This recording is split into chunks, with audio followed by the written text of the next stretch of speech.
जों खौसेथि बर' सुबुं आफाद इउनाइटेड बड' पिपल्स अर्गेनाइजेशन दुलाराय बर' फरायसा आफादा मैयानिफ्रायनो मोनसे हाबाफारि खुंदों मोननै हाबाफारि मोनसेया जाबाय 125 एमेन्डमेन्ट जितु बिल लाबोनायनि सायाव नेशनेल लेभेलाव सेमिनार खुंदोंमोन कन्स्टिटिउसन क्लाबाव दिल्लीयाव जोंबो बेयाव बाहागो लादों खौसेथि बर' सुबुं आफादनिफ्राय आरो दिनै नैबे दिल्लीनि जन्तर मन्तराव जिहेतु थामथि बर' गोजोन गोरोबथानि जिबिलाक दफाफोरखौ मावफुंजोबनायनि दाबियाव दिनै बेयाव मोनसे सुबुं खुद्रिसारनाय हाबाफारि लानायाव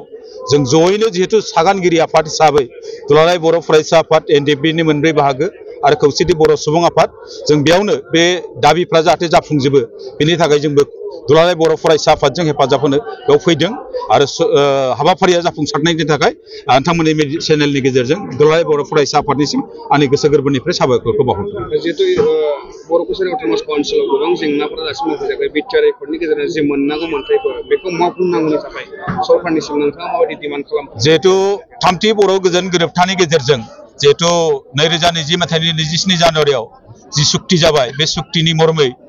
बिटिआरनि बायजोआव रायजो जानाय गं 22 जिल्लायाव रायजो जानाय 10 लाखनिबो बांसिन बर' सुबुंफोरनि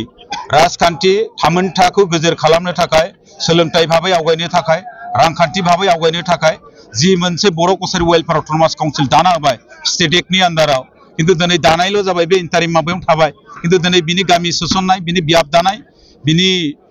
बिसायख'थिसिम बेखौ लांनो हायाखै बिनि रां बावजाया खम जानायखाय रायजो राजानि लुबैनाय बिथाय हास्थायनाय मथे खामानि मावनो हायाखै बेखौ जोंहा खुद्रिनाय मोनसे दं आरो गोबां जों खुद्रिसारनाय हाबाफारिबो लादों जायगायाव गतिके बे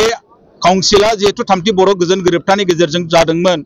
आरो जिहेतु सेन्ट्रेल गभर्नमेन्टनि बे नेतृत्वआव जादोंमोन गतिके बेफोर दाबिफोरखौ मावफुंनो हानाया भारत सरकारनिबो दायित्व दं होननानै जों बुंनो सानो आरो बेजों लोगोसे बिटिआरनि बायजोआव गोबांफोर दफाफ्रा जाफुङाखै जेरै 5.2 दफा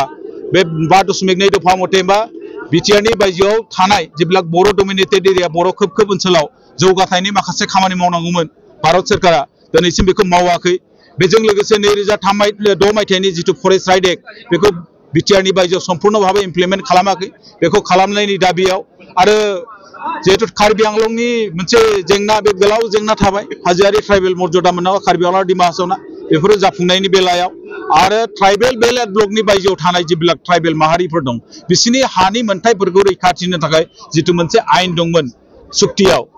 7.1 बे 7.1 दिनैसिम जाफुङाखै बेफोरनि जाफुंनायनि